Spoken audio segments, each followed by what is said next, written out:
Los personajes y momentos de la historia de México que no debemos olvidar ahora que entramos a la Cuarta Transformación. ¿Por qué son importantes los símbolos y qué nos quiere decir el gobierno con su nueva imagen?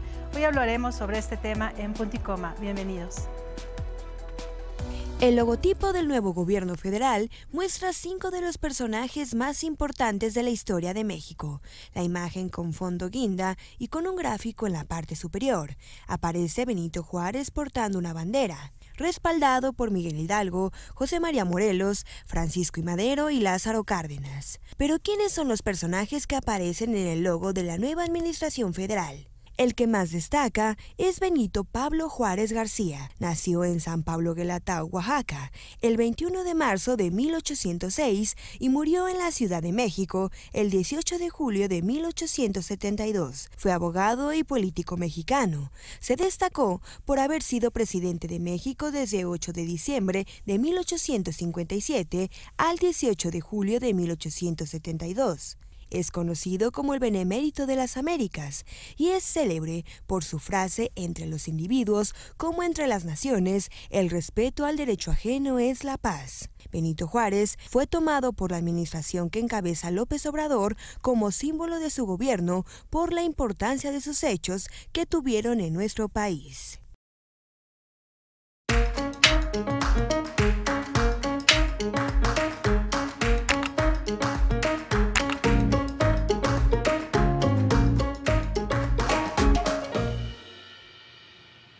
Buenos días, feliz lunes a todos. Estamos arrancando una semana muy interesante porque ya se acercan también las vacaciones de diciembre, el 24. Mi querida Jazz, buenos días. Mi Lore, muy buenos días con un tema que tenemos hoy que creo que es súper interesante porque este nuevo gobierno se ha caracterizado por estar lleno de símbolos que van hacia la historia. Entonces, hoy vamos como a desglosar un poquito de esto para entender qué es lo que nos quieren decir. Ya saben que con los bustos que tienen atrás, que con los libros, los colores y demás. Así es, y sobre todo porque hay que tomar en cuenta que la historia es una parte muy importante de nosotros y hay que tomar en cuenta también esta parte que cada uno ha dejado muchísimo en la historia del país y sobre todo hay que saber por qué ellos. Para eso está aquí en el estudio Joaquín Ortega García, él es analista en comunicación. Buenos días, bienvenido. Hola, muchas gracias, Lore. Gracias por la invitación. Pues Joaquín, vamos a adentrarnos al tema. México es un país lleno de personajes históricos que dejaron muchísimo hacia el futuro y que debemos de retomarlo, ¿no? Entonces, ¿cuál crees que sería estos personajes que están en el logotipo que lanzó este nuevo gobierno? Bueno, pues principalmente lo hace como un tema de comunicación. Hay un mensaje ahí, por supuesto. A diferencia de las administraciones anteriores, como decías, que eran los colorcitos, a lo mejor el escudo nacional, ahora tienen 4 personajes históricos. Es muy interesante porque además no hay muchos gobiernos que lo hagan. Y escoge estos 4 personajes precisamente como un mensaje para construir un nuevo relato de su administración. Y empezamos por los primeros, yo creo. Están los héroes de la patria, los héroes de la independencia primero, están Miguel Hidalgo y José María Morelos. Ahora, es muy interesante porque estos personajes, claro que son el primer intento por patria. La patria, México nace con la independencia. Ahora, nace con esta independencia que se da. Los criollos se suben en 1812 a la revolución de Morelos cuando llega la invasión napoleónica a España y se promulga la Constitución de Cádiz. Los criollos lo que quieren es no ser parte del imperio napoleónico. En la Constitución de Cádiz eliminaba varios de los privilegios de la nobleza y ponía algunos derechos de la ciudadanía y francamente a una clase pues noble eso no le convenía. De hecho, cuando la Constitución de Cádiz se deroga, que es por ahí de 1814, Morelos pierde en 1815, cuando le retiran todo el apoyo peninsular. Oye, Joaquín, cuando nos dices que vamos a empezar por Hidalgo y por Morelos, es por este nuevo logotipo que tiene la Ciudad de México, que como bien decías, antes tenía pues no nada más el águila o cosas muchísimo más simples, y ahora vemos que tiene atrás a muchísimos héroes de la patria y que además fue criticado porque no lleva a ninguna mujer. No lleva a ninguna mujer. Si yo quisiera hacer una maroma ahorita te diría que la mujer es la patria, que siempre es madre. En México patria es padre, es donde nacieron los padres. Pero en México tenemos una madre patria, ¿no? El patrimonialismo se vino a poner sobre nuestro matriarcado. Y aún así es la madre que llora por los hijos, todos estos símbolos en realidad son los tenemos muy adentro. No sé si los necesitamos en nuestro escudo nacional. Pues yo, a lo mejor no estaría de más. Ahí lo estamos viendo, claro, que tiene mucho más que a Hidalgo y a Morelos. ¿Quién más está? Está Juárez, está Madero, Francisco y Madero y Lázaro Cárdenas. Y Lázaro Cárdenas. ¿Qué significan las tres primeras transformaciones de nuestro país, ¿no? La independencia, que es la primera transformación con Hidalgo y con Morelos. Que es antiliberal, por ponerlo de alguna manera. Okay. Cuando llega Juárez, que es el que está al centro de la imagen, es en realidad nuestro primer movimiento liberal mexicano. Es la primera vez que los mexicanos se atrevieron a hacer una constitución, la de 1857, que es 100% liberal. No existía el Senado, por ejemplo. Los jueces eran electos por votación popular. Es la constitución más liberal que ha tenido México. Esa es de 1857 y se da porque los Estados Unidos de Norteamérica están insertos en una guerra intestina entre el sur y el norte. Entonces, de alguna forma, primero la intervención de México es para librarse de todo tipo de influencia europea y luego los mexicanos nos atrevimos a darnos una patria. Esto, por supuesto, no nos duró mucho, porque 50 años después empieza en realidad, a principios del siglo XX, empieza el imperialismo norteamericano como tal. Y todas las conexiones que teníamos con Europa son cercenadas ya violentamente. Por ejemplo, vamos a poner como ejemplo a Lázaro Cárdenas, que es el siguiente personaje. Cuando Lázaro Cárdenas llega a la presidencia, los Estados Unidos también están ocupados en una guerra internacional, en este caso. Entra la primera gran crisis del capitalismo mundial y todos los grandes estados, todos ellos mundialmente, se tienen que proteger. Entonces empieza el gran estatismo. Empieza el Estado a participar en la industria, empiezan a pagar salarios y los proteccionismos económicos, que ahí va el mensaje. La expropiación petrolera, por ejemplo, con Lázaro Cárdenas. Así es. Ahí también hay un dato. La mayor parte de los pozos petroleros que había en México en ese momento estaban en manos de la Royal Petroleum, que me parece que era alemana. Entonces, en el contexto de la guerra mundial, era muy importante que los alemanes no tuvieran su propio petróleo. Claro que como en términos de relación internacional no puedo decir simplemente quizá invado México y te quito tu petróleo, sino que es una onda más política de expropiación. No puedes hacer nada contra la expropiación. El pueblo decidió. Claro. Es muy interesante porque finalmente en esta nueva cuarta transformación que nos trae el gobierno de Andrés Manuel López Obrador, pues finalmente está poniendo el foco de atención justamente en los hidrocarburos, en la riqueza petrolera que tiene el país, que dicho sea de paso, ha declinado un poco, ¿no? Y bueno, hay muchísimos problemas ahí en este asunto. Sin embargo, es uno de los motores de desarrollo que quiere arrancar justamente este nuevo gobierno con esta cuarta transformación, y Lázaro Cárdenas en ese sentido es ese símbolo. ¿Tú crees que por eso lo hayan puesto? Absolutamente. En cuestiones de comunicación, imagen. Es un mensaje, y para todos aquellos además que justo el sexenio pasado estaban enterrando a Lázaro Cárdenas, ¿no? Hubo una declaración tal cual así, que ojalá el general Lázaro Cárdenas no reviva, que lo hemos sepultado para siempre. Pues bueno, ahora lo tenemos como símbolo y es un mensaje a todos aquellos que lo querían sepultar, efectivamente.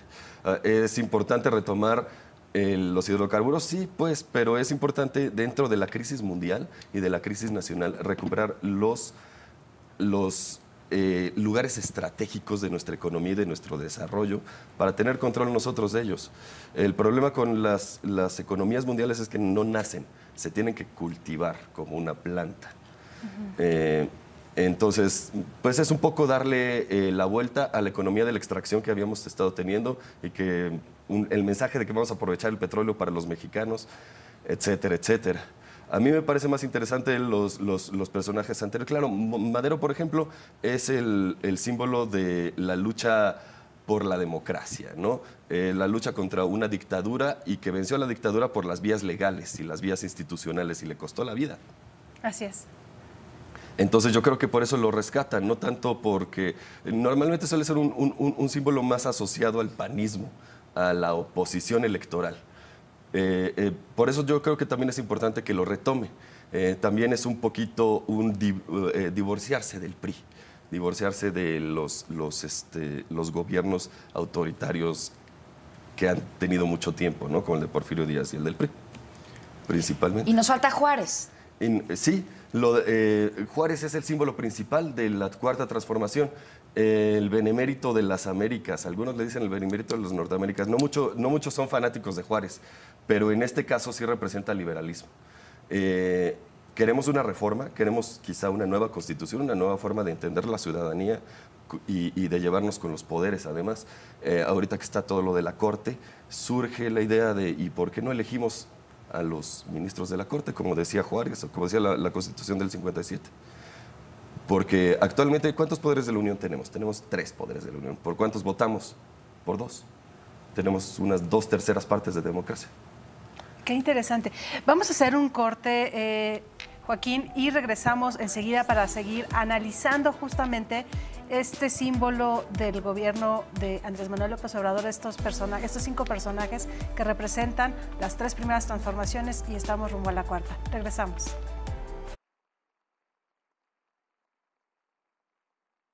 Joaquín Ortega, analista en comunicación, hablando un poco de todos los símbolos que envuelven esta cuarta transformación. Ya decíamos un poco este logo del gobierno que ha cambiado desde luego muchísimo, que tiene a personajes como Hidalgo, Morelos, Juárez, Madero, Lázaro Cárdenas. Y ahorita quiero que vayamos más con esto, el tono, que desde luego es el tono de Morena, aunque ellos digan que no, pero pues es obvio que lo es.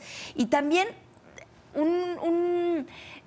una fecha que a mí me llamó muchísimo la atención, cuando salió a dar este discurso, que tenía atrás estos personajes, el libro de quién manda aquí, estaba Juárez, Morelos y Madero también, estaba la bandera juarista. ¿Qué significado tiene esto? Porque todo lo que uno se pone dice algo. Todo lo que uno pone en un set dice algo, y los símbolos dicen muchísimo, ¿no? A veces más que incluso que las palabras. Entonces, en este cuadro, en esta fotografía que vimos del presidente con todos estos símbolos, ¿qué nos quiso decir? Bueno, esto fue antes de tomar posesión y de alguna forma está tratando de decir que los viejos sistemas ya no están aplicando, que lo que vamos a aplicar una nueva realidad, eso es lo que está tratando. O sea, los viejos de antes, ¿no? Porque los viejos sí. Sí. ¿No? O sea, no quiero decir que sea bueno o malo, sin embargo, está poniendo a estos héroes, ¿no? Los está poniendo de frente como una comunicación. Además, si te fijas, estábamos diciendo, el diseño no se fue por lo gráfico, sino por lo simbólico. Claro. Incluso no tiene un stencil como a lo más soviético, que hubiera sido más o Monte Rushmore. No, están como los 4 en una toma americana, ¿no? De cintura para arriba, cargando la bandera.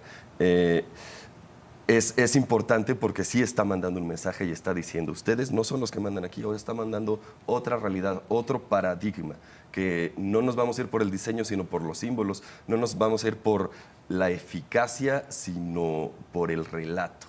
Y esto es muy importante porque todos los pueblos del mundo necesitan un relato fundacional. A veces son muy antiguos los pueblos y tienen un relato muy antiguo, pero otros son muy modernos, como por ejemplo Cuba. El relato fundacional de Cuba viene desde Martí hasta la Revolución Cubana. No es anterior, no viene con Cristóbal Colón, no viene con... el relato nacional mexicano tampoco empieza con Hidalgo, es anterior, es prehispánico. Por eso es también muy importante este tipo de rituales de los que a veces se burlan o nos parecerán que son medio, que no son muy autóctonos o lo que sea. Es un mensaje, es un símbolo y está diciendo a un montón de personas que han sido ignoradas, que están fuera del relato patriótico desde hace mucho tiempo, que están siendo considerados, que este gobierno sí los va a considerar. No sé si sea cierto, pero por lo menos se está diciendo eso.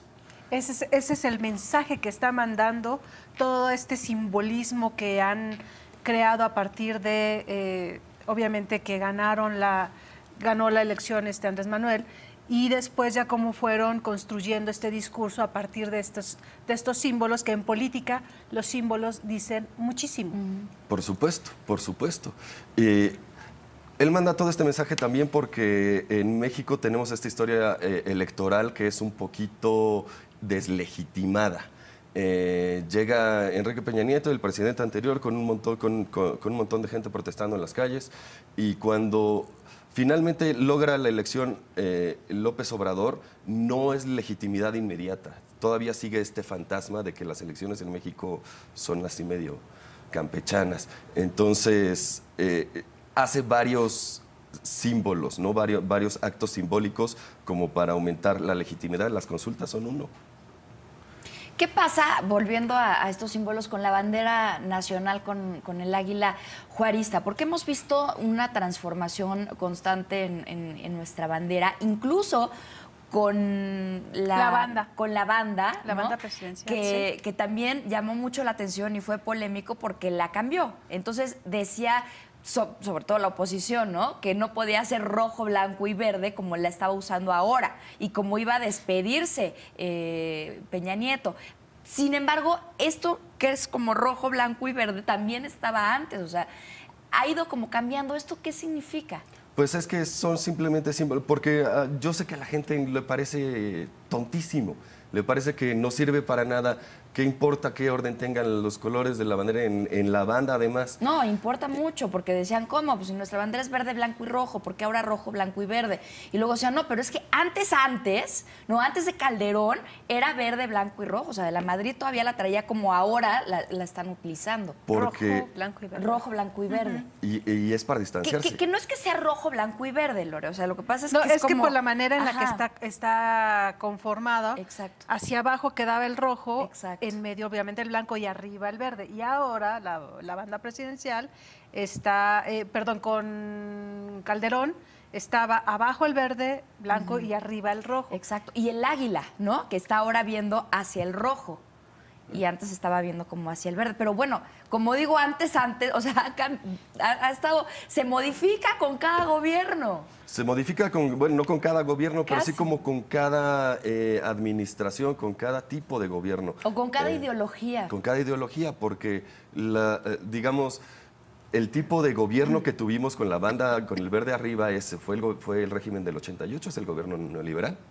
El cambiar los órdenes de los colores, todo esto quizá no signifique mucho en la letra del símbolo, pero significa en su contexto. Significa como divorcio de los símbolos anteriores. Es el quien manda aquí, como bien decías. Creo que es muy importante, y voy de nuevo con lo de las consultas, porque es un tema de legitimidad. Yo puedo hacer soy agente de mi propio destino como gobierno, nadie me está mandando y yo puedo tomar mis propias decisiones y se va a notar. Creo que es importante. Y además estamos viviendo una cosa nueva, porque estos 5 personajes de los que hablábamos al principio no nada más son importantes en su relación con la historia, con el país, sino en la relación que tuvo el país con las potencias extranjeras. Hablando los primeros personajes con España, de los de en medio con Francia y los últimos con Estados Unidos.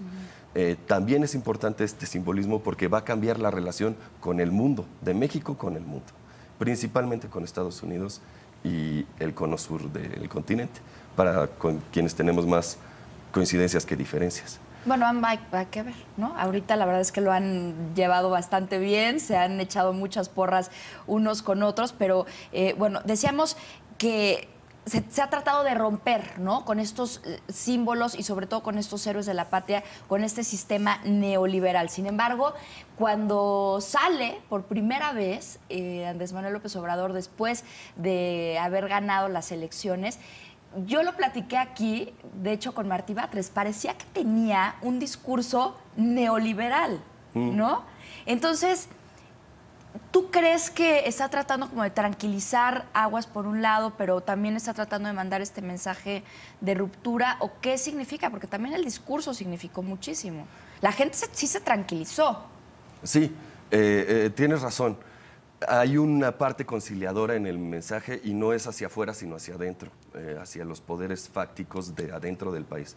Porque yo sostengo que si Donald Trump no hubiera ganado la presidencia, probablemente la historia sería otra. El liberalismo norteamericano ha apoyado al liberalismo mexicano desde siempre, y cuando la derrota del liberalismo norteamericano, pues un poco también trajo la derrota del liberalismo mexicano. Esto es importante. Ahora, cuando hablas del mensaje un poco neoliberal de López Obrador, yo no lo veo tan así. Si bien por el lado, digamos, ¿cómo se llama? Francisco I. Madero, en el que, por ejemplo, Francisco I. Madero pasó una reforma laboral que prohibía las huelgas, prohibía los sindicatos, prohibía la asociación de los trabajadores, este tipo de cosas, muy entrados ya al siglo XX. Pero esto va para atrás. Todo esto va para atrás. La relación con Estados Unidos está cambiando y, por lo tanto, la relación que tiene México con su economía y con sus procesos productivos también va a cambiar. Bueno, vamos a una pequeña pausa, pero regresamos con más información. Que nos escriban, @puntoycoma_tv, para que usted nos diga qué opina, si ha encontrado símbolos que le llamen la atención y que los podamos aquí analizar y desglosar. Volvemos.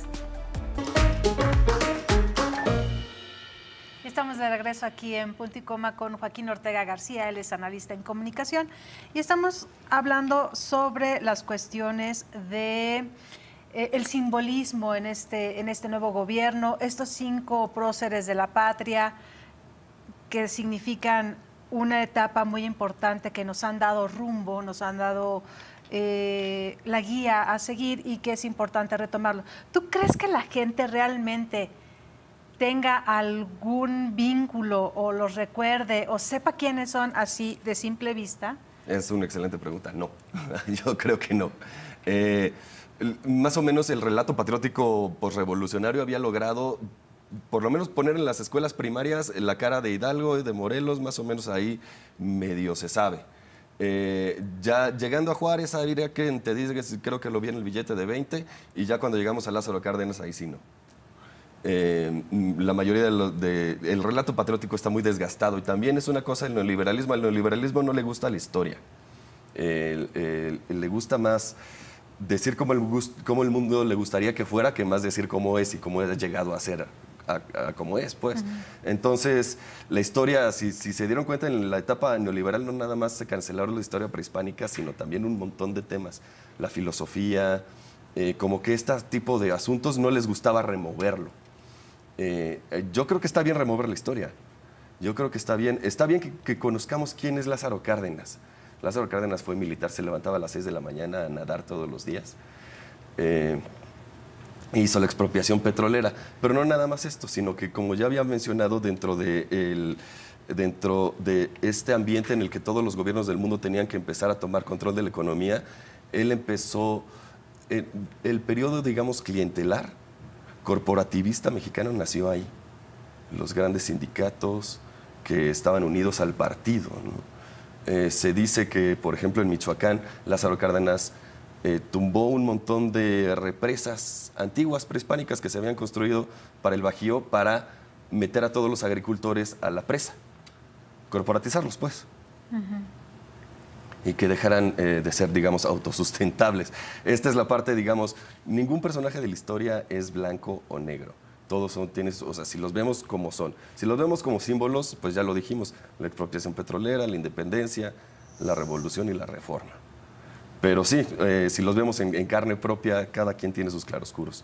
Sí, como todas las personas, ni son buenos ni tampoco son tan malos. Simple y sencillamente, pues cada uno en su momento nos fue haciendo lo que creía correcto para salir adelante en cada etapa histórica, ¿no? Que iba transformando ese momento, como fue Hidalgo, como fue Morelos, en fin, ¿no? Entonces, es importante, pero a ver, la cuestión es, tú decías que la gente no los ubica. No. Los niños y los adolescentes, que se supone, nosotros ya pasamos por esa etapa, que en la escuela te dicen, la independencia fue así, asado, la revolución, estos son los héroes de la patria. Sin embargo, tú le preguntas a alguien de repente, ¿y qué se celebra el 20 de noviembre? Y no te saben decir. Y no te saben decir. A lo mejor los ubicas como de la monografía, ¿no? De las famosas monografías que nos tocaron a nosotros. Yo creo que ya ni han de existir con Google y demás. Pero no ubicas qué hay detrás, qué hicieron, qué se celebra, por qué su importancia, que creo que es lo que estamos tratando ahora de resaltar con esta nueva cuarta transformación. Y algo muy, muy importante también, que nos decían que la ambición del presidente actual, de Andrés Manuel López Obrador, es pasar a la historia. Entonces, claro, si esa es tu principal ambición como presidente, pues hay que traer toda la historia, ¿no? Para ver cuáles han sido las transformaciones anteriores, que es una pregunta que te quiero hacer. ¿Cuáles son las transformaciones anteriores? ¿Cuál es este simbolismo ahora para pasar a esta cuarta como... Y si sí va a haber una cuarta transformación real, ¿no? Claro, esta es una muy buena pregunta. ¿A qué transformación le estamos pegando? Porque nos estamos poniendo sobre los hombros de gigantes. Estamos tratando de comparar esta transformación con la independencia. Creo que está un poquito disparatado, un poquito, digamos, sobrevalorado. Ojalá sea una transformación porque este país sí lo requiere. Lo requiere desde hace ya un buen tiempo. Ojalá lo sea. ¿Qué es lo que tendría que pasar? Nuevamente digo, no podemos hacerlo solos. Desde principios del siglo XX, ningún país es una isla. Por suerte, y como también ya lo he dicho, cuando los Estados Unidos están distraídos con otra cosa, nos suele ir bien. Es cuando nos atrevemos a hacer los cambios más radicales. Y esperemos que sean duraderos, porque parece que los Estados Unidos van a cambiar definitivamente. Y eso es bueno para el mundo, es bueno para sus vecinos. Ahora, tú me hacías una pregunta, que no había mujeres, y ligado a que no reconocemos a los personajes de la patria. Por ejemplo, ¿qué mujer hubieras puesto tú? A Josefa Ortiz de Domínguez, por ejemplo. Por ejemplo. Que quizá es el personaje femenino que más reconocemos de Leona las luchas. Vicario. Leona Vicario, que se volvió, que tuvo más nombre el sexenio de Calderón, sobre todo. Leona Vicario fue esposa de Andrés Quintana Roo, de quien recibe el nombre del Estado. Y también, digo, ningún personaje es claroscuro, pero también el relato patriótico ha ignorado a las mujeres de la historia. Tenemos a nuestras cultoras, Sor Juana Inés de la Cruz, pero así como grandes mujeres que participaron en las transformaciones, estoy completamente seguro de que las hay, pero el relato patriótico no las ha reconocido. Entonces, pues es difícil. Si de por sí los mexicanos no van a reconocer a Lázaro Cárdenas, pues tomar una mujer, a lo mejor de la Revolución, que hubo varias, pues sería más difícil, ¿no? ¿Qué pasa con el color? El color es el del partido. El color es el del partido. Una pequeña variación, pero sí, se asemeja mucho, ¿no? Muchísimo. Ahora, esto es muy mexicano. Los colores del PRI son los colores de la bandera, pues, no puede ser más cínico que eso. Recordemos que cuando el PRD estuvo gobernando en la ciudad, todas las alcaldías se pintaron de amarillo. Creo que es normal, creo que es parte de la comunicación política de México, no tiene por qué gustarnos, simplemente es. Claro, o sea, tú que eres analista en comunicación, ¿qué significa esto? ¿Es como para darle continuidad al partido, para darle fuerza, para darle más identificación? ¿O cuál es el punto? Porque uno como ciudadano, pues sí se iría con el verde, blanco y rojo, aunque no seas priista, porque son los colores de la bandera, ¿no? Claro, o quizá un blanco más neutral, un mate como las presidencias anteriores, pero no, ellos sí están tratando de decirnos que el gobierno es el partido. Sí nos lo están tratando de decir. No, y está claro. Sí. Pero entonces aquí se vuelve a lo que siempre hemos tenido. Obviamente, bueno, vienen de un partido, se supone que sí debería de haber una división entre el poder y entre el partido, se supone, ¿no? Nunca lo ha habido y yo creo que en la historia de muchos otros países es así. Sin embargo, hubiera sido, aunque los hubieras no existen, preferible que hubiera esta pequeña división. Sí somos el poder, y el partido tiene también su propia esencia, sí, sin que se tengan que estar siempre fusionando y volver al pasado, porque finalmente los gobiernos anteriores, salvo el PAN, porque no tenía sus colores de identidad, son completamente diferentes a los colores patrios, como lo tenía el PRI, como lo tiene el PRI, pues ahí no había como que tanta idea en ese sentido, ¿no? Aquí otra vez volvemos. El PRI, los colores de la bandera, y ahora el símbolo de imagen que tiene el gobierno actual es el color de su partido, ¿no? Es el color del partido, así es. Y como dices, en un republicanismo ideal en el que todos estamos emulando, por ejemplo, el francés, el Estado debe ser lo suficientemente sólido como para que no le importe qué partido esté en el poder. Ellos que tienen una república muy bien establecida, están acostumbrados a que si mañana no se recoge la basura, eso es un problema. No importa si se agarraron a trancazos los partidarios o si alguien hizo ridículo en un foro de televisión, el gobierno sigue. En América, no solo en México, sino en Estados Unidos tampoco es así. Hubo una continuidad de gobierno en Estados Unidos mientras los dos partidos eran más o menos el mismo. Y de hecho por eso ganó Trump, porque los norteamericanos dejaron de distinguir entre el Partido Demócrata y el Partido Republicano como si fueran cosas diferentes. Pero sí, hoy vemos, por ejemplo, Trump, o lo veíamos antes de la etapa neoliberal, incluso con la etapa neoliberal, cada uno de los partidos, cada una de las ideologías, le fue dando, pues fue el partido el gobierno. Claro. En Estados Unidos. En Francia, claro, sería diferente, y esa es la república que nosotros querríamos emular, y eso sería ideal, que nuestro gobierno fuera sólido, pero en México, sobre todo en Latinoamérica, los gobiernos, el neoliberalismo no llega a un gobierno fuerte, sino débil. Un gobierno que es autoritario precisamente por débil, no por fuerte. Oye, Joaquín, ¿tú crees que todo esto esté muy pensado? O sea, hay un equipo atrás que realmente está checando qué color, qué personaje, cómo hacemos, porque, no, como bien decías, no es que se vea muy actual, no se ve como que un diseño así, ¿no?, del 2020. Muy pulido, sino casi que hasta se ve un poco retro. ¿Tú crees que todo eso está muy, muy pensado? Porque me preocupa justamente que no haya mujeres. ¿Eso tiene una razón de ser? Yo creo que sí está pensado, no creo que sea tan maquiavélico como quizá me gustaría que fuera. No podemos ver, la verdad es que la política... Está pensado, pero no tanto. No tanto, sí hay un diseño ahí, sí es a propósito, ese que sea un poquito vintage, es a propósito, todo esto es a propósito. Si tú te vas, por ejemplo, en el ámbito sindical, no les puedes entregar un diseño de banco, pues, porque no te lo van a aceptar ellos, te van a aceptar algo que sea más popular, que parezca más un estilo. No, y el de la Ciudad de México también ha tenido problemas porque dicen que está fusilado de un grupo musical, ¿no? Ha tenido muchos problemas porque además lo sacaron a concurso y híjole, es una bronca gigantesca. Ahora, el anterior era CDMX, nada más como las letras ahí. Aquí están tratando... Pero sí se queda en la memoria. Claro. Porque a donde ibas, a cada estado de la República, era como la misma tipografía, tenía como estos colores, de pronto que sí, de los alebrijes, con cosas que identificaban a nuestro país. Entonces, por más simple que pareciera, sí tenía como un trasfondo. Es que ese sí estaba mejor pensado en términos de diseño, es decir, más mercadotécnico. Esto sí estaba hecho para recordarse, para ser una marca, era una marca CDMX. Esto no es una marca.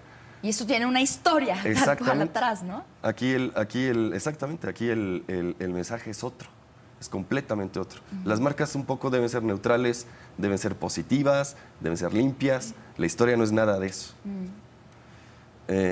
Pero bueno, sí, es muy interesante la pregunta que haces, porque no hay mujeres, si está tan planeado. La verdad es que la política no se hace así, o sea, la verdadera política no se construye con los símbolos nacionales, o con los himnos, o con el saludo a la bandera, sino cuando todos se emocionan cantando una canción, cuando todos vieron la misma película, cuando eso es crear política. Si de verdad hubiera un equipo de comunicación y más maquiavélicos, se irían por ahí. A ver, aterrízanos esta parte. ¿Qué es lo que podrían haber hecho? ¿Qué es lo que deberían hacer? ¿O qué es lo que deberían hacer? Apoyar la ciencia, apoyar el arte, apoyar artistas, apoyar el relato mexicano, que están tratando de construir, no solo adentro, sino afuera. Pero sí hay un relato mexicano, o sea... Hay un relato mexicano... Porque muchos se quejaron justo de lo que decías, que no había un diseño actual, que se veía... No quiero utilizar la palabra, que se veía antiguo. ¿no?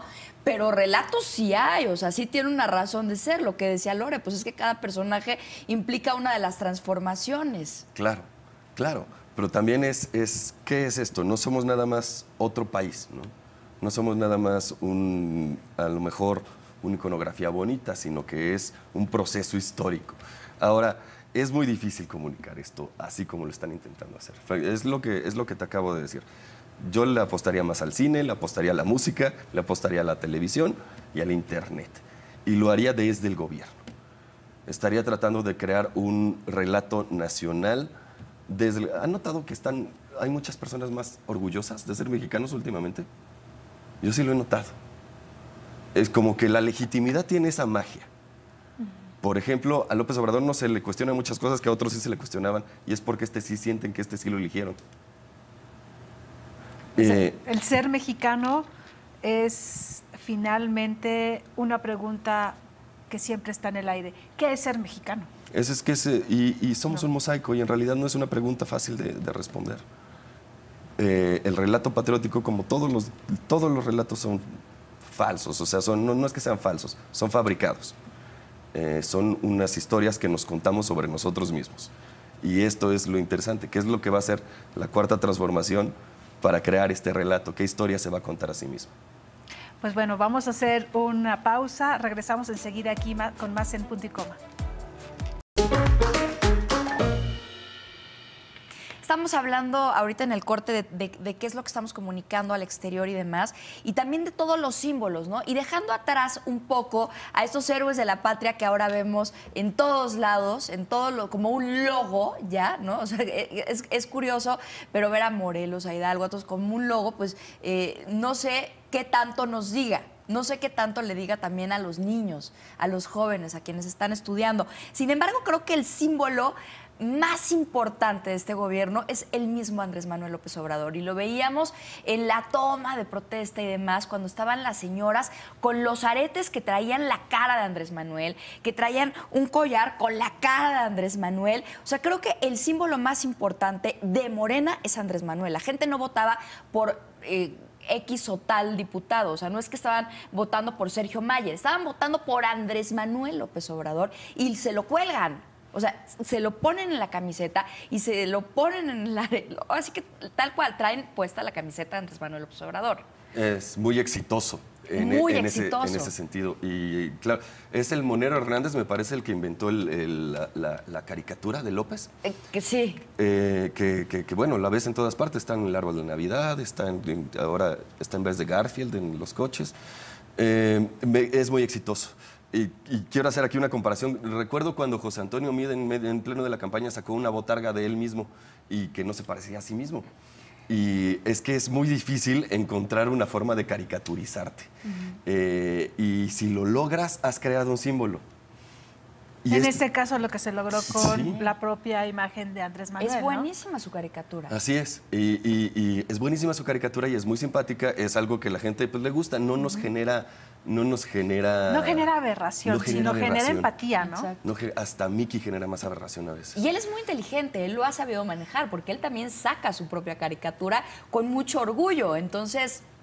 Y tiene años, esa caricatura... Tiene años, es cierto. Entonces, viene construyéndose esta imagen y que viene con la legitimidad. Si fuera otra persona, si fuera otra persona no sería igual. Incluso para los moneros y todos estos que no les cae muy bien López Obrador, les es muy útil que sea tan iconográfico. Ahora, él no es físicamente muy iconográfico, es una cosa que se ha trabajado, que se ha hecho. Es muy importante. Y en el ámbito internacional se le percibe como Bernie Sanders. Yo sé que en México no se menciona eso mucho porque es un halago. Aquí más bien se le compara con Trump o con Chávez o con algún otro. Pero en Estados Unidos se le compara con Bernie Sanders. Un viejito popular que llama mucho a la gente y que además llama a los jóvenes, curiosamente. Sí, que esa es la distinción de Bernie Sanders, ¿no?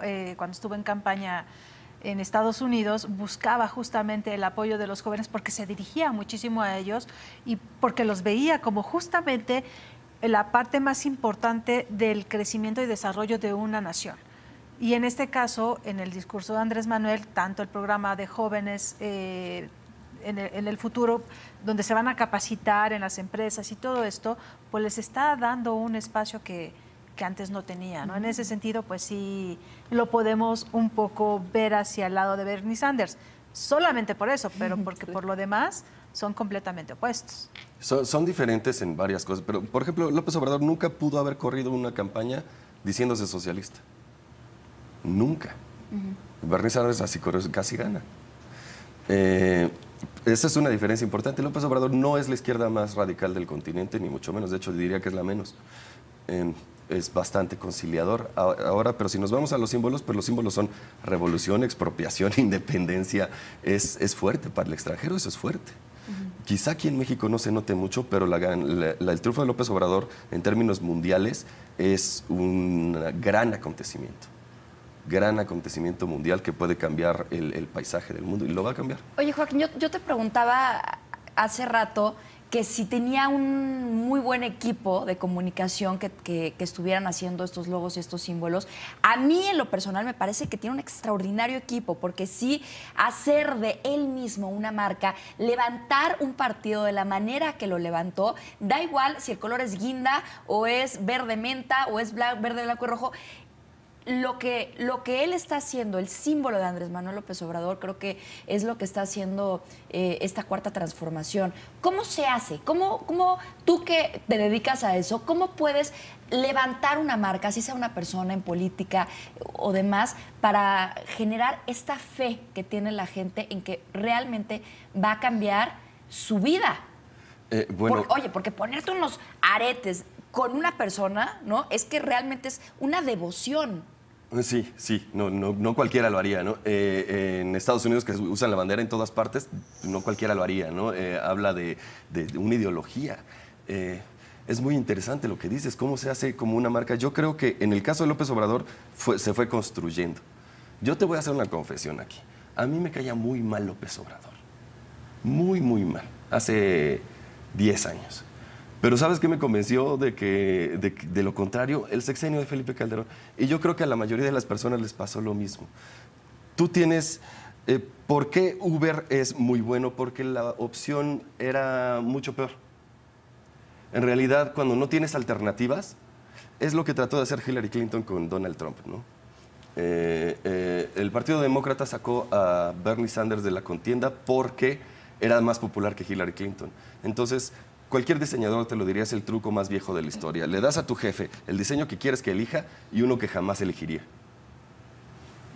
Trump era el presidente que nadie quería elegir. Y sucede que ganó. Nadie lo podía venir, nadie lo vio venir. Nadie lo vio venir porque nadie quería lo que era antes. Lo que se vendió a sí mismo como el modernismo, como la juventud, como lo fresco, ya no lo es. Ya no nos lo parece. Ahora, ¿cómo construyó López Obrador esta marca? La construyó durante años, añísimos. Si al principio me chocaba, y yo creo que a la mayoría de los mexicanos, y ahorita usan sus aretes. Me gustaría preguntarle a la señora que estaba usando los aretes si votó en la primera elección por López Obrador, en 2006. Yo creo que no. Yo creo que es nuevo. Yo creo que esta marca se ha ido construyendo con mucho trabajo. Y también con... la coyuntura histórica. Si el gobierno de Felipe Calderón no hubiera sido un éxito, López Obrador no hubiera tenido posibilidades.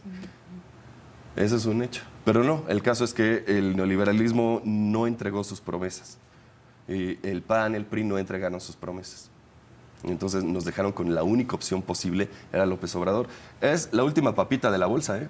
No, y además estos regímenes también son utópicos, o sea, no existe una fórmula para que un país funcione al 100%, y eso creo que también lo tenemos que entender, ¿no? Ni el neoliberalismo, ni el socialismo, ni ninguno. Sin embargo, el decir las cosas que están sucediendo, decir, tenemos que cambiarlas, creo que es parte de esta promesa, que es parte de la fe y que es parte también de este sistema de símbolos que está generando esta cuarta transformación. Pero hacemos una pequeña pausa, si les parece. Regresamos. Participe con nosotros, @.icoma_tv.